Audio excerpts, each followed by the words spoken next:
হযরত তালহা ইবনে Ubaidullah রাসূলুল্লাহ সাল্লাল্লাহু আলাইহি ওয়াসাল্লামের বিখ্যাত সাহাবী, তিনি যখন মুসলমান হয়েছেন এবং আল্লাহর নবীর পক্ষে অসংখ্য যুদ্ধ করে গিয়েছেন, সেই সাহাবীর বয়স ছিল 16 বছর। আল্লাহর নবী সাল্লাল্লাহু আলাইহি সাল্লাম উহুদের যুদ্ধের দিন সর্বপ্রথম যার হাতে তীর তুলে দিয়ে বলছে তুমি বেঈমানের দিকে প্রথম তীর মারো, তার নাম হলো হযরত সাদ ইবনে আবি ওয়াক্কাস রাদিয়াল্লাহু তাআলা আনহু। উনি ছিলেন 17 বছরের যুবক তখন। এই 17 বছর বয়সে ওনার হাতে প্রথম তীর দিয়ে আল্লাহর নবী বলছেন দুশমনের দিকে প্রথম তীর তুমি মারো। আর একটা কথা জবান দিয়ে বলছে, যেটা নবীজি এই একবারই জীবনে বলছে, এক যুবককেই শুধু নবী একবার বলছে জীবনে, ইরমি সাদ ফিদাকা আবি ওয়া উম্মি, সাদ দুশমনের দিকে তীর মারো, মুহাম্মদের মা বাপ তোমার জন্য কুরবান, আমার মা বাপ তোমার জন্য কুরবান। এটা রাসূলুল্লাহ সাল্লাল্লাহু আলাইহি ওয়াসাল্লাম আর কাউকে কোনোদিন বলেন। সাহাবীরা বলতো নবীজিকে, ইয়া রাসূলুল্লাহ আমার মা বাপ আপনার জন্য কুরবান হোক, কিন্তু নবী একবার শুধু এক যুবককেই বলছেন, যুবক তোমার জন্য মুহাম্মদের মা বাপ কুরবান হোক। তাইলে 17 বছর বয়সে ছিলেন, 17 বছর বয়সের হযরতে সাদ ইবনে আবি ওয়াক্কাস, হযরতে উসামা ইবনে যায়েদ রাদিয়াল্লাহু তাআলা আনহু। আল্লাহর নবী যখন সর্বশেষ ইন্তেকালের পূর্বে যুদ্ধের যে শেষ কাফেলা নবীজি সিরিয়াতে রোমানদের বিরুদ্ধে পাঠিয়েছিলেন, তখন ওই যুদ্ধের সেনাপতি বানাইছেন হযরত উসামাকে। তখন ওনার বয়স 18 থেকে 20 বছর। আবু বকর, ওমর, ওসমানের মতো বড় বড় জলিলুল কদর বয়স্ক সাহাবীরা, যারা যোদ্ধা, যারা ইতিপূর্বের সব যুদ্ধে অংশগ্রহণকারী, এমন দক্ষ অভিজ্ঞ যোদ্ধারা থাকার পরেও, বয়স্ক সাহাবীরা থাকার পরেও আল্লাহর নবী সাল্লাল্লাহু আলাইহি সাল্লামের আখিরি পাগড়ি, আল্লাহর নবীর শেষ সেনাপতি এক নওজোয়ান, শেষ। এরপরে আর কাউকে নবীজি যুদ্ধের ময়দানে পাঠান নাই, এরপরে তিনি ইন্তেকাল করেছেন। শেষ নওজোয়ানের মাথায় আল্লাহর নবী পাগড়ি মাথায় দিয়া পরায় দিয়া এই 20 বছরের উসামাকে বলছেন, আগামী নওজোয়ান, আগামীর ইসলাম তোমাদের হাতে তুলে দিলাম, তোমরা আগায় নিও, তোমরা আগায় নিও। এই জন্য বন্ধু, ছোট মনে করো না, তোমরা 16 বছর ছোট না, তুমি পূর্ণবয়স্ক, তুমি প্রাপ্তবয়স্ক, তোমরা যারা সাবালক, তোমরা প্রাপ্তবয়স্ক, তুমি ছোট না। তুমি মানসিকতার দিক থেকে ছোট হইতে পারো, কিন্তু বয়সে তুমি ছোট না। তোমার রুচি ছোট হয়ে গেছে, তোমার ফিকির ছোট হয়ে গেছে, তোমার জিন্দেগি ছোট হয়ে গেছে। তুমি মনে করেছো সামান্য বিলাসিতা, সামান্য নারী, সামান্য ছবি, একটা মোবাইল, একটা মোটর সাইকেল, বন্ধুদের সাথে একটু আড্ডা দেওয়ার সুযোগ, এরই নাম জিন্দেগি। না বন্ধু, এটা তোমার মানসিকতার ছোট, এ তোমার মানসিকতা ছোট। তুমি স্বপ্ন দেখবা বড়, তুমি স্বপ্ন দেখো বড়, সারা পৃথিবী নিয়ে স্বপ্ন দেখো যে আমি সারা পৃথিবীতে আমার মালিকের কালেমা পৌঁছায় দেব, সারা পৃথিবীতে। হযরত মাওলানা ইলিয়াস রাহমাতুল্লাহ আলাইহি কখনোই এটা কি তখন ভাবছিলেন যে আজ সারা পৃথিবীতে আলমী ভাবে দাওয়াত ও তাবলীগের এই মেহনত ছড়িয়ে যাবে? কিন্তু স্বপ্ন দেখছিলেন, আশা করছিলেন, স্বপ্ন দেখেছিলেন যে একদিন পৃথিবীর দিক দিগন্তে পৌঁছে যাবে। হযরত মাওলানা ইলিয়াস রাহমাতুল্লাহ আলাইহি এত বেশি অসুস্থ ছিলেন যে পড়ালেখার জীবনে উনি ঘন্টার পর ঘন্টা মাথা নিচের দিকে দিয়ে উপর হয়ে শুয়ে থাকতেন।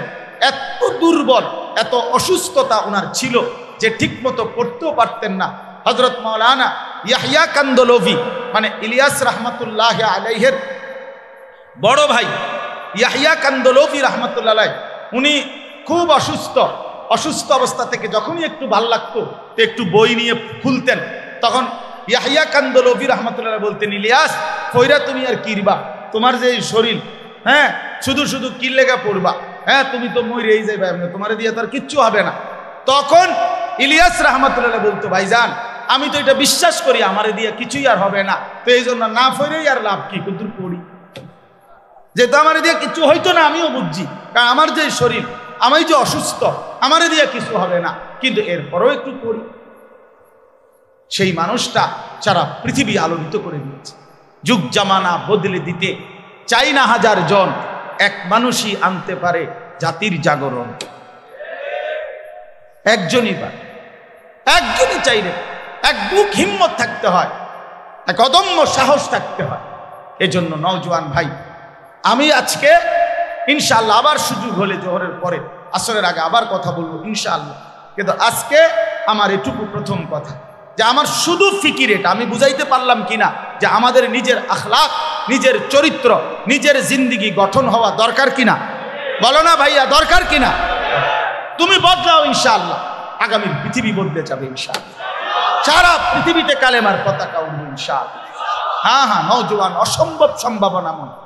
আল্লাহ তাআলা যুবকদের প্রশংসা করছেন, নবীজিকে বলছেন, মক্কার কাফেররা নবীজিকে বলছে, মুহাম্মদ তুমি ওই যুবকদের ঘটনাটা শোনাও যারা তোমার পূর্বে এক যুগে যারা গুহার মধ্যে আশ্রয় নিছিল, ওই যুবকদের গল্পটা বলো দেখি, তাইলে আমরা মাইনা নেব তোমার।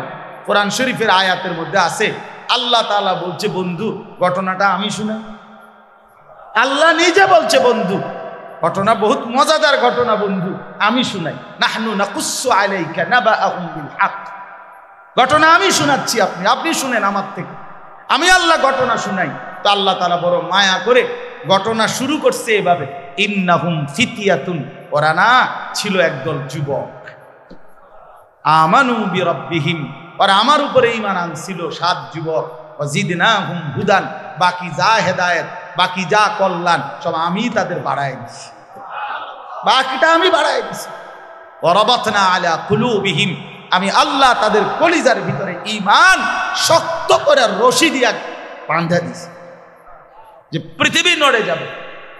আমার মামা একবার আমার মা নাস্তা দিয়া ডেকচির মধ্যে আমার বোনের বাড়ির দিয়ে আসতে কইছে, সাইকেল পিছনে বাইন্দা।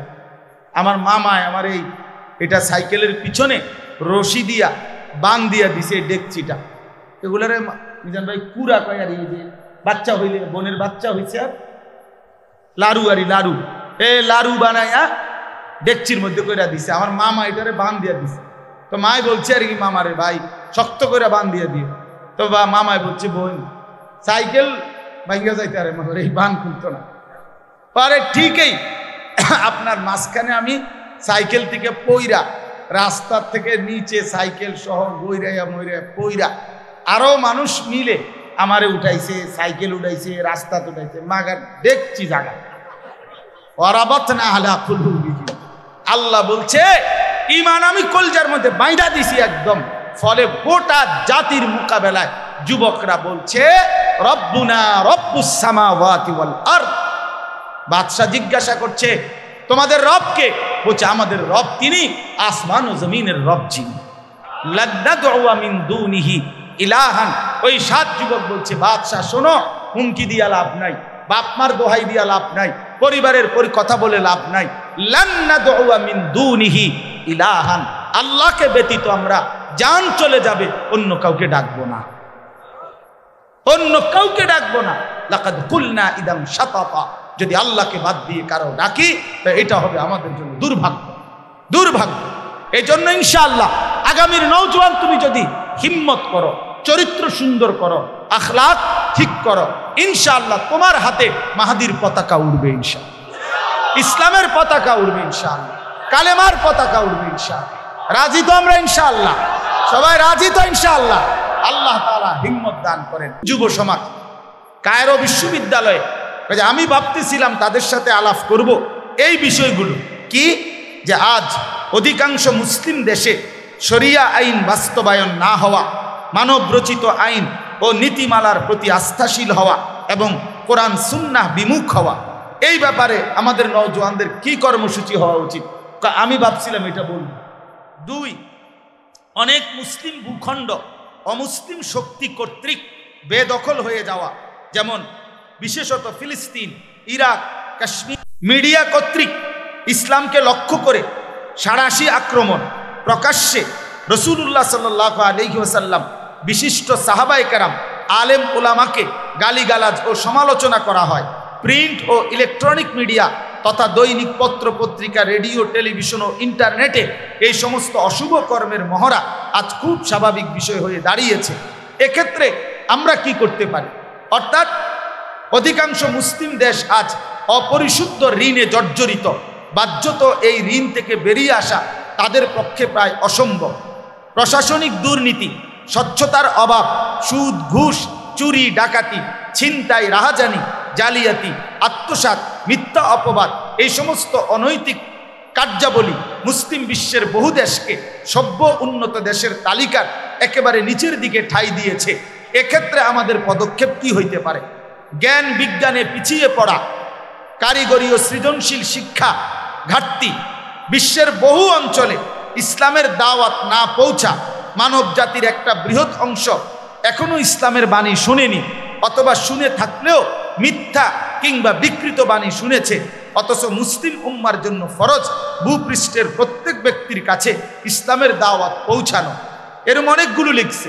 উনি বলেন, আমি ভাবতেছিলাম এসব বিষয় নিয়ে সারা পৃথিবীব্যাপী আলমী চিন্তা ফিকির নিয়ে আমি যুব সমাজের সাথে আলোচনা করব, আর এরা আমার কাছ থেকে সমাধান চায়। তার বাবা যে মোবাইল কিনে দিচ্ছে না, এটার সমাধান তারা আমার কাছে জানতে চায়। মেয়েটা যে আজকে 3 বছর ধরে তারে প্রেমের অফার দিচ্ছি, এখন সে যে আমার প্রেম প্রত্যাখ্যান করতেছে, এই জন্য তাবিজটা কি?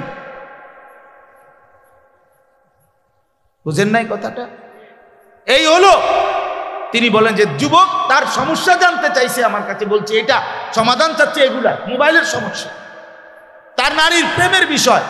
আর আমি ভাবতেছিলাম তাদেরকে নিয়ে গোটা পৃথিবীব্যাপী ইসলামের পুনর্জাগরণের স্বপ্ন। তা আমি কোথায়, তারা কোথায়? তারা কোথায়? আমাদের জেনারেশন কোথায়? এই জন্য বাপ, এই জন্য বন্ধু, এই জন্য দোস্ত, আমরা আত্মসংশোধন, নিজেকে গঠন, নিজের ঈমান, নিজের আখলাক, নিজের চরিত্র, নিজের জিন্দেগি যদি গঠন না করি দোস্ত, আগামী পৃথিবীতে ইসলামের বিজয় কিভাবে হবে? কিভাবে হবে? আমাদের যেই ফিলিস্তিনের হামাসের যে মুজাহিদ, যিনি শাহাদাত বরণ করেছিলেন, ইয়াহিয়া সিনওয়ার রাহমাতুল্লাহ আলাই, এই মহান যোদ্ধা, এই যে কয়দিন আগে যিনি শহীদ হলেন, ইসরায়েলের এই ইয়াহুদি কুত্তারা সর্বশেষ যখন ওনাকে ড্রোনে হামলা করে, শেষ মুহূর্তে উনি যখন লাস্টে টের পাইছে যে ওনার উপরে শেষ বোমাটা হামলা করবে, তখনও ওনার হাতে একটা ছোট লাঠি ছিল, ছড়ি ছিল। এই লাঠিটা জানে উনি কিছুই হবে না এটা দিয়া, কিন্তু তারপরও শেষ হাতের লাঠিটা তাদের দিকে ছুঁড়ে মারছে, বলছিল যা এটা জান দিলাম, তবুও তোদেরকে প্রত্যাখ্যান করবে।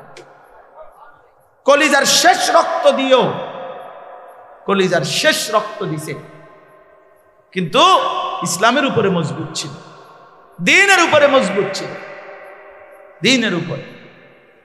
কিছুদিন আগে যখন গাজাতে এক হসপিটালের মধ্যে ইসরায়েলের বোমা হামলা হয়, তখন ওই হসপিটালের শেষ মুহূর্ত পর্যন্ত একজন ডাক্তার সাহেব, উনি হসপিটালের রুগীদের, আহতদের চিকিৎসা করতেছিল, কিন্তু ওই অবস্থায় ওনার গায়ে যখন বোম পড়ছে, এবার উনি শহীদ হয়ে গেছে।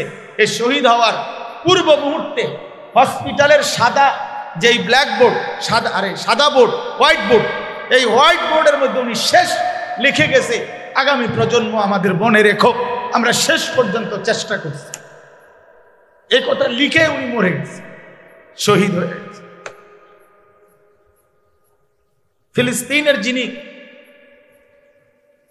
জাতিসংঘের অধিবেশনে বক্তব্য দিছিলেন, ফিলিস্তিনের প্রতিনিধি, এই কথা বলতে গিয়ে তিনি গোটা বিশ্বের সামনে, বিশ্ব মোড়লদের সামনে চোখের পানি ফেলে কাঁদছিলেন। জাতিসংঘের অধিবেশন, কিন্তু তার হিম্মতটা কি? ডাক্তার লিখে গেছে যে আমাদের মনে রেখো, মানে উনি বলছেন, আরো লম্বা লাইন আছে, উনি বলছেন আমার বিশ্বাস আমার মাটি আজাদ হবে, আমার ভূমি মুক্ত হবেই। তো তোমরা যেদিন মুক্ত করবা, যেই প্রজন্ম, তোমরা আমাদেরকে মনে রেখো যে আমরা শেষ মুহূর্ত পর্যন্ত আমরা মাতৃভূমির সংরক্ষণের জন্য চেষ্টা করেছি। তাইলে বিষয়টার বাস্তবতা কি? আজকে আমরা স্বপ্ন দেখার কথা সারা পৃথিবী নিয়ে, স্বপ্ন দেখার কথা ইসলামের পুনর্জাগরণ নিয়ে। অস্ট্রেলিয়া, আমাদের একজন ঘনিষ্ঠ পরিচিত মানুষ আছেন, দাওয়াত ও তাবলীগের কাজ করেন, অস্ট্রেলিয়াতে থাকেন। উনি বলছেন, আমাদের সুধন্যপুর আমার শায়েখের মাদ্রাসার মধ্যে উনি তখন বক্তব্য দিতে গিয়ে বলছিলেন যে অস্ট্রেলিয়াতে এমন বিচ্ছিন্ন ছোট ছোট দ্বীপ এখনো আছে, এখনো এই অত্যাধুনিক পৃথিবীর এই যুগেও অস্ট্রেলিয়াতে এমন বিচ্ছিন্ন দ্বীপ আছে যেখানে মানুষের বসবাস, সভ্য পৃথিবীর কোনো ছোঁয়া যেখানে লাগে নাই, সেই জায়গাতেও আপনার এখনো এমন অনেক মানুষ আছে যারা কালেমার আহ্বান শুনে নাই, ইসলামের দাওয়াত পায় নাই। তো এখন ওই মানুষগুলো পর্যন্ত পৃথিবীর শেষ মানুষটার কাছে ইসলাম পৌঁছিয়ে দেওয়া কার জিম্মাদারি? এখনো আবু বকর সিদ্দিক রাদিয়াল্লাহু তাআলার জিম্মাদারি। কথা বলে না, বলো না ভাইয়া, এখনো কি ওমরে ফারুকের জিম্মাদারি? তো কার জিম্মাদারি? ওমর ফারুকের উত্তরসূরির জিম্মাদারি, আমার জিম্মাদারি, তোমার জিম্মাদারি। তুমি কোন দিন ডাকবা মানুষকে আল্লাহর দিকে? তুমি ফিরবা কোন দিন? দিন নাই, রাত নাই, শুধু মোবাইল, শুধু নারী, শুধু ছবি, শুধু অস্থিরতা, শুধু বেহায়াপনা, শুধু হাসি ঠাট্টা আহ্লাদ। এই এক জিন্দেগি কি? শুধু বিনোদন, শুধু মজা, শুধু উৎসব, শুধু আনন্দ, শুধু ফুর্তি। হায় হায়, একই জীবন, একই জীবন। এ কোথায় যাচ্ছি আমরা শেষ পর্যন্ত? এজন্য বন্ধু দোস্ত, আখলাকের সুন্দর চাই, আখলাকের সুন্দর চাই, আখলাকের সুন্দর চাই। একজন যুবক, মূলত আমাদের কোরআন সুন্নাহর ভাষায় যে প্রাপ্তবয়স্ক সেই যুবক, অর্থাৎ যে বালেগ হয় সেই যুবক, সেই যুবক মূলত। অর্থাৎ একটা মেয়ে 13 থেকে 14 এই 1 বছরের ভিতরে সাবালিকা হয়, সেই প্রাপ্তবয়স্ক, যখনই তার মাসিক ঋতুস্রাব শুরু হয়। আর একটা ছেলে 14 থেকে 15 এই 1 বছরের ভিতরেই সে প্রাপ্তবয়স্ক হয়।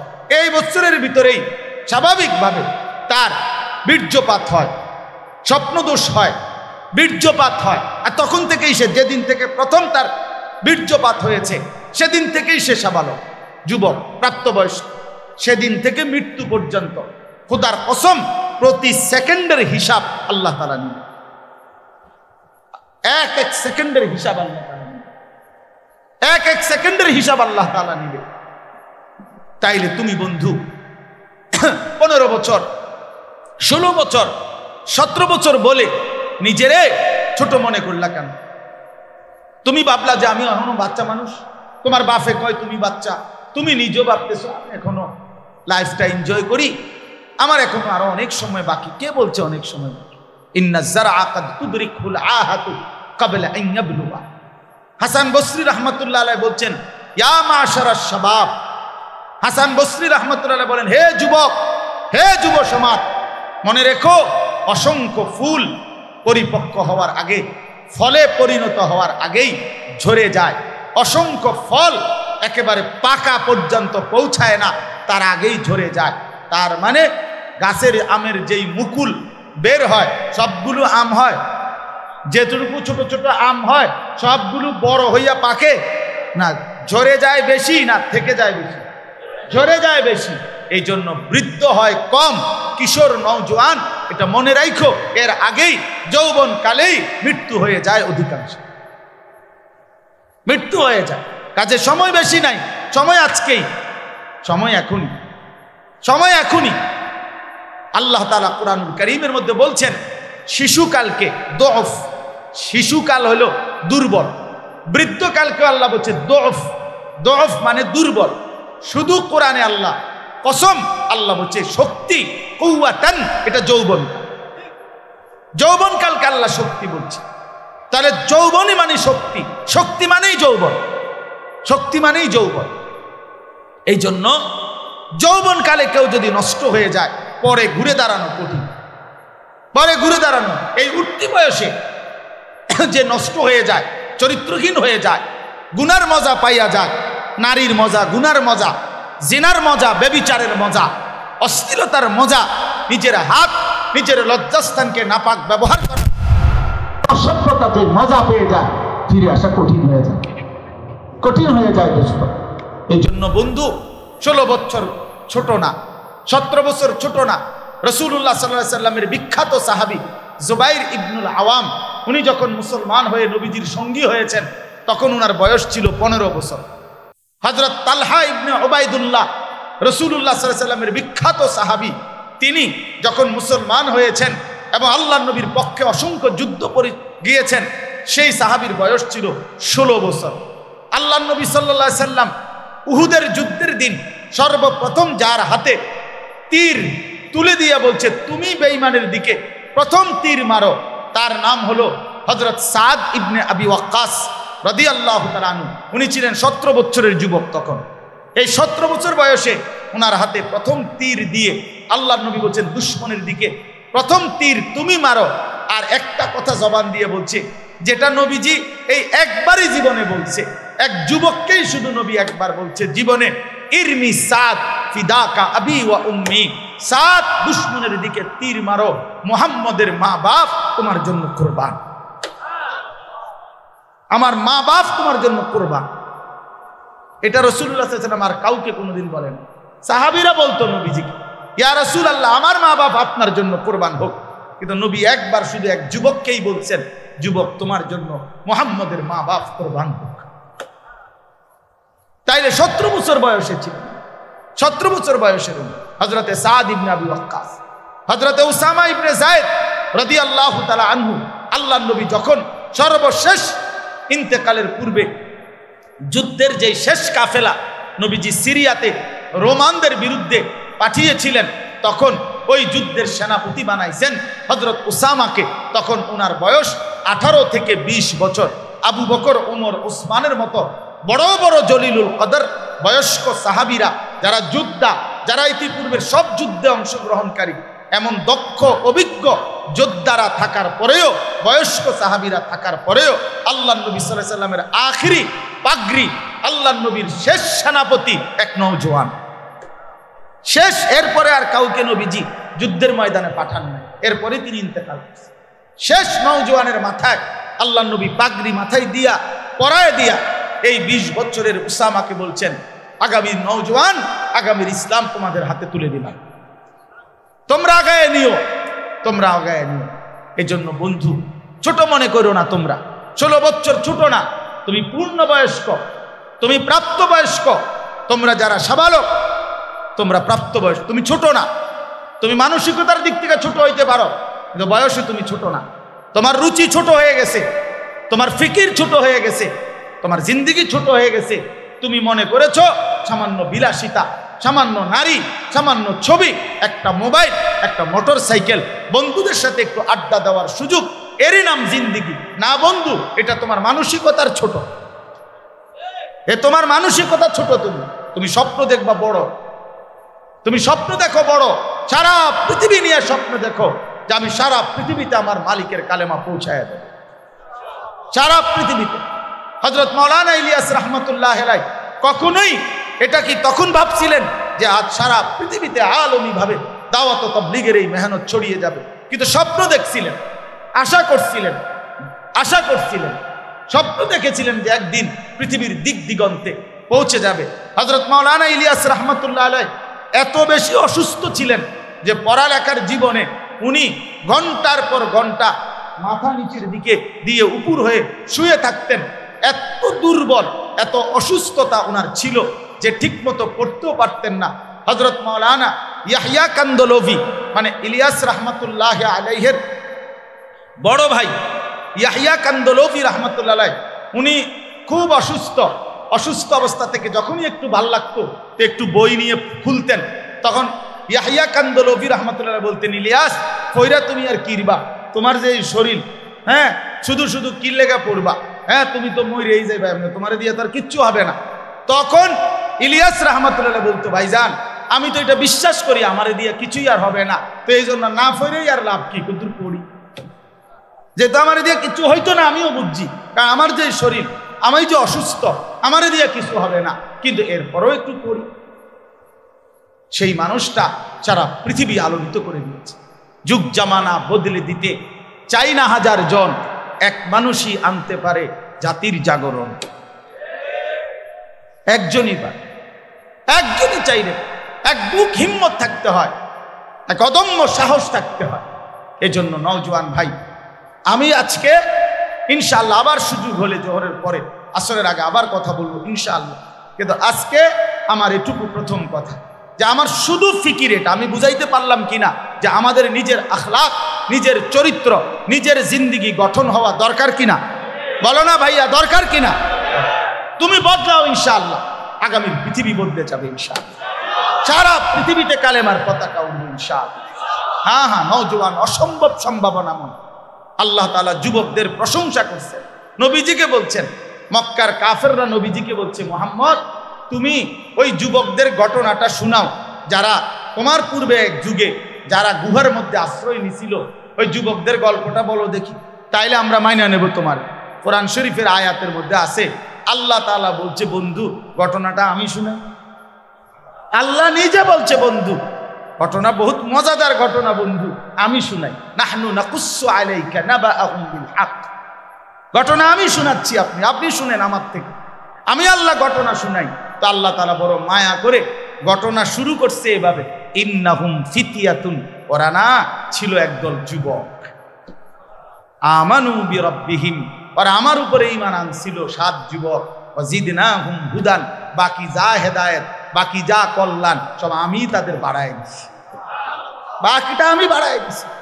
ওয়ারাবাতনা আলা কুলুবিহিম, আমি আল্লাহ তাদের কলিজার ভিতরে ঈমান শক্ত করে রশি দিয়া বাঁধা দিছি, যে পৃথিবী নড়ে যাবে। আমার মামা একবার আমার মা নাস্তা দিয়া ডেকচির মধ্যে আমার বোনের বাড়ির দিয়ে আসতে কইছে, সাইকেল পিছনে বাইন্দা। আমার মামায় আমার এটা সাইকেলের পিছনে রশি দিয়া বান দিয়া দিছে ডেকচিটা। এগুলারে মিজান ভাই কুড়া কয়, আর এই যে বাচ্চা হইলে, বোনের বাচ্চা হইছে, আর লাড়ু লাড়ু বানাইয়া ডেকচির মধ্যে কইরা দিছে। আমার মামা এটারে বান দিয়া দিছে। তো মাই বলছে আর কি, মামারে ভাই শক্ত করে বান দিয়ে দিও। তো মামায় বলছে, বোন সাইকেল ভাঙ্গা যাইতে, আরে মামার এই বান খুলতো না।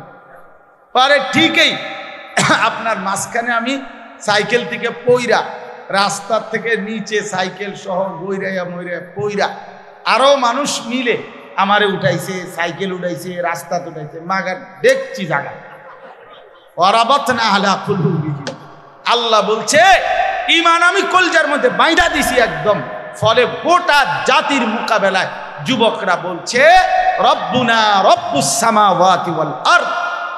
বাদশা জিজ্ঞাসা করছে, তোমাদের রব কে? বলছে, আমাদের রব তিনি আসমান ও জমিনের রব যিনি। লান্নাদউ মিন দুনিহি ইলাহান। ওই 7 যুবক বলছে, বাদশা শোনো, হুমকি দিয়া লাভ নাই, বাপ মার দোহাই দিয়া লাভ নাই, পরিবারের কথা বলে লাভ নাই। লান্নাদউ মিন দুনিহি ইলাহান, আল্লাহকে ব্যতীত আমরা জান চলে যাবে, অন্য কাউকে ডাকবো না, অন্য কাউকে ডাকবো না। লাকাদ কুলনা ইদাম শাতাতা, যদি আল্লাহকে বাদ দিয়ে কারো ডাকি তো এটা হবে আমাদের জন্য দুর্ভাগ্য, দুর্ভাগ্য। এই জন্য ইনশাআল্লাহ আগামীর নওজোয়ান তুমি যদি হিম্মত করো, চরিত্র সুন্দর করো, আখলাক ঠিক করো, ইনশাআল্লাহ তোমার হাতে মাহাদির পতাকা উড়বে, ইনশাআল্লাহ ইসলামের পতাকা উড়বে, ইনশাআল্লাহ কালেমার পতাকা উড়বে, ইনশাআল্লাহ। রাজি তো আমরা ইনশাআল্লাহ? সবাই রাজি তো ইনশাআল্লাহ? আল্লাহ তাআলা হিম্মত দান করেন, তৌফিক দান করেন। ওরে মুসলিম ভীরু কাপুরুষ, ভয় কেন আজ করিস রণে, কিসের শঙ্কা ছুটে চল আজি, জীবন পাবি রণাঙ্গনে। আরব মরুর সন্তান মোরা, তলোয়ার দেখে কবু কি ডরি, আঘাতে আঘাতে গর্জে ওঠে নতুন করি। যাতনা সয়েছি, আগুনে পুড়েছি, ডুবিয়ে মরেছি কতরে, তবুও মোরা অজেয় করেছি পুণ্য ধর্ম ইসলামেরে। তুই হীননস, আছে রে তোর অজেয় খ্যাতি, মুসলিম তুই বিশ্বাস কর, দুনিয়া মাঝে তুই শ্রেষ্ঠ জাতি, দুনিয়া মাঝে তুই শ্রেষ্ঠ জাতি। আল্লাহ তাআলা আমাদের প্রতিটা নওজোয়ানকে হিম্মত দান করেন, উত্তম আখলাক দান করেন ইনশাআল্লাহ।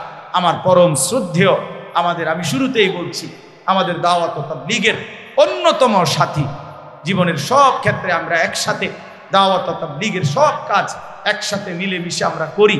আমার সেই প্রিয় জনাব শ্রদ্ধেয় ডাক্তার মিজানুর রহমান, তিনি ইনশাআল্লাহ এই মুহূর্তে বয়ান পেশ করবেন, কথা বলবেন, জীবন গঠনে দাওয়াত ও তাবলীগের ভূমিকা, এই বিষয়ে তিনি সংক্ষিপ্ত আলোচনা করবেন। আল্লাহ তাআলা তৌফিক দান করেন, আমিন।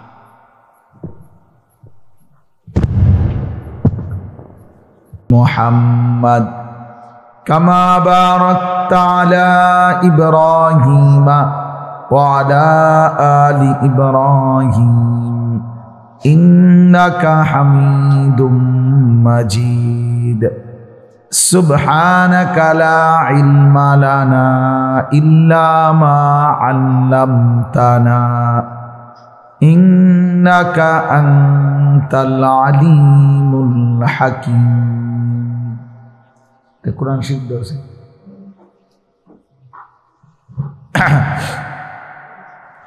আলহামদুলিল্লাহ, আল্লাহ পাক রব্বুল ইজ্জত জুল জালাল ওয়াল ইকরামের ফজল কারাম, রব্বুল আলামিনের অপরিসীম ইহসান, মেহেরবানি, দয়া, আল্লাহ তাআলা আমাদেরকে আজ 8 ফেব্রুয়ারি 2025 রোজ শনিবার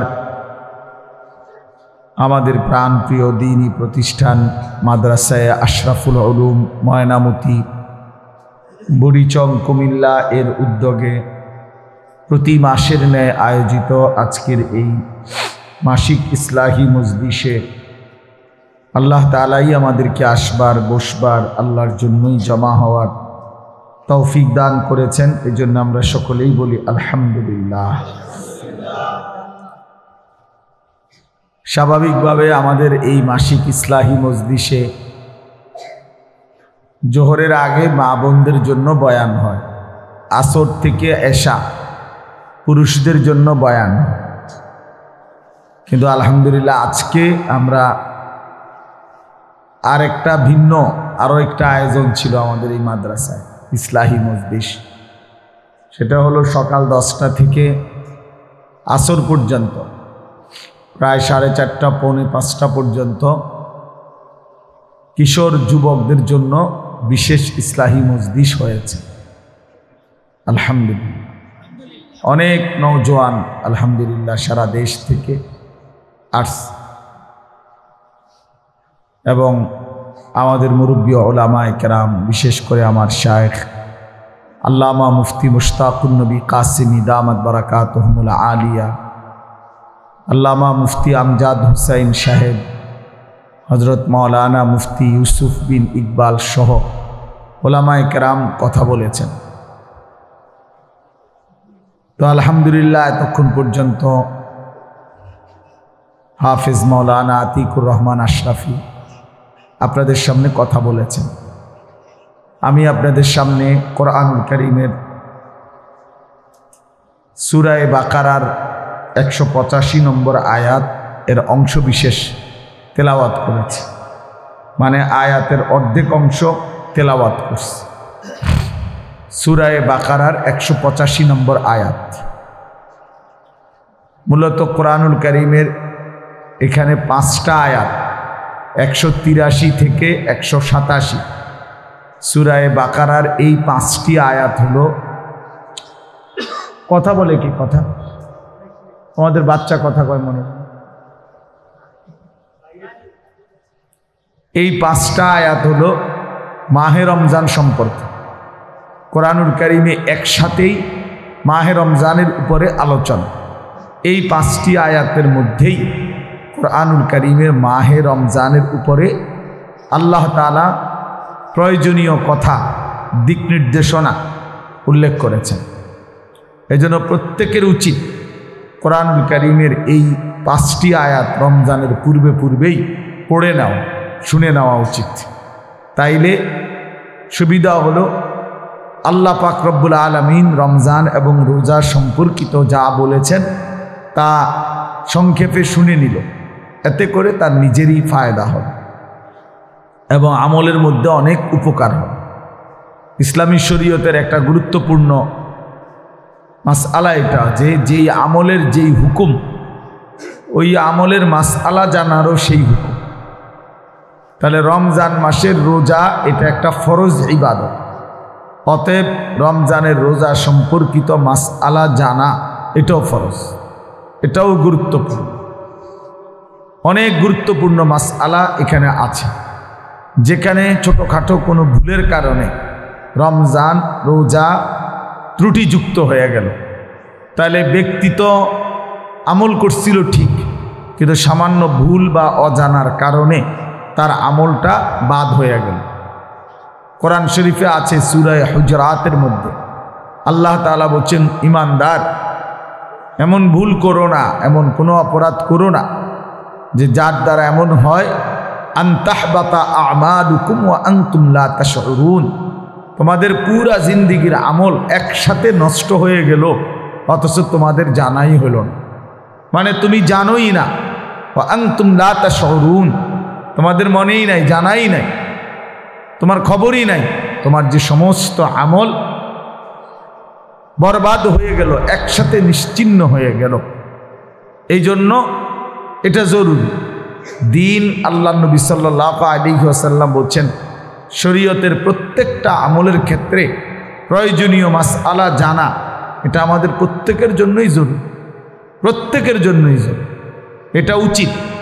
যখন যেই ইবাদত যেই আমল সামনে আসে ওই আমল সম্পর্কিত মৌলিক মাসআলা যে কতটুকু আদায় করতে হবে আমাকে, এবং মূল বিষয়টা যেন আমার কোনোভাবেই ক্ষতিগ্রস্ত না হয়, মূল আমলটা যাতে করে নষ্ট হয়ে না যায়, তাইলে বরবাদ হয়ে যায়।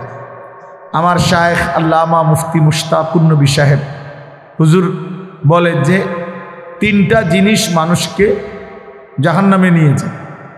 একটা হলো গাফলত, অর্থাৎ জানে এমনি কিন্তু খামখেয়াল, অবহেলা, অলসতা। গাফলতের কারণে আমল ছুটে গেল, ফলে এই বেচারা বরবাদ হয়ে গেল।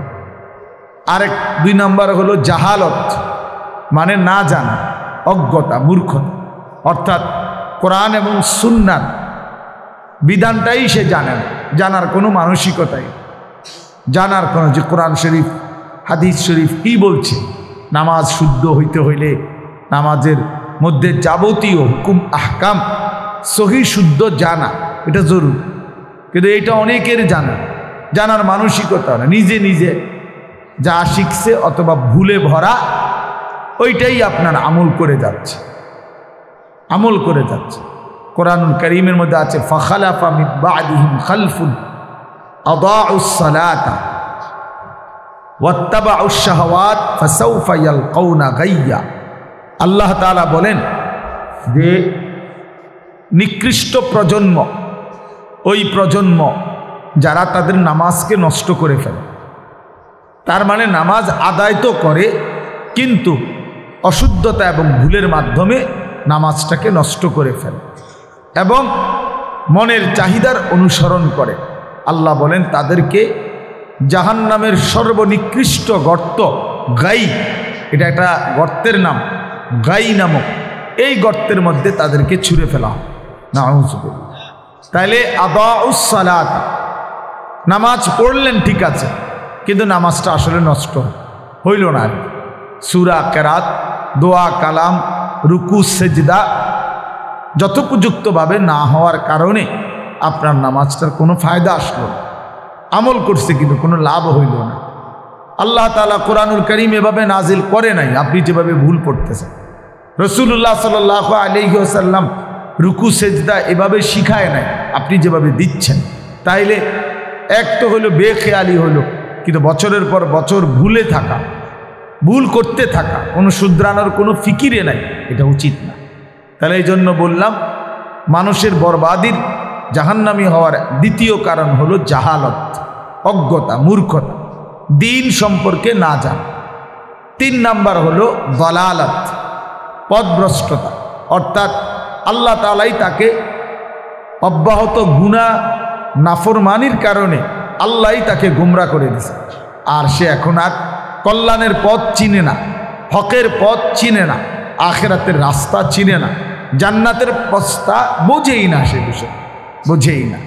দালালাত, পথহারা, পথভ্রষ্ট, এই পরিমাণ গুনাহ এবং নাফরমানি আল্লাহর অবাধ্যতা করছে যে আল্লাহ তাকে আখিরাত ভুলায় দিয়েছে। নাউযুবিল্লাহ। ওয়ালা তাকুনু কাল্লাযীনা নাসুল্লাহ ফাআনসাহুম আনফুসাহুম। আল্লাহ তাআলা কোরআনুল কারীমে বলেন বান্দা এমন হইও না যে আমি আল্লাহকে অনেক দিন ভুলে গেলাম, বেশি ভুলে গেলে একদিন আমি তোমাকে তোমার পরিচয় ভুলায় দেব। তো ওই আয়াতে তাফসীর আছে, অর্থাৎ তোমার আখিরাত, তোমার কবর, তোমার হাসর, তোমার মিজান, তোমার ফুলসেরাত, তোমার জান্নাতের কথা একদম ভুলায় দেব। 24 ঘন্টা তোমার কলিজায়, তোমার জিন্দিগি, তোমার সব কিছুতে শুধুই দুনিয়া, দুনিয়ার ভোগ বিলাসিতা, দুনিয়া খাইয়া পইরা পার করা, এইটাই তোমার থাকবে। আখিরাত টোটালি ভুলে যাবে। উলাইকা হুমুল ফাসিকুন, আল্লাহ বলেন, আর তারা তখন হয়ে থাকবে ফাসিক, প্রকাশ্য পাপ।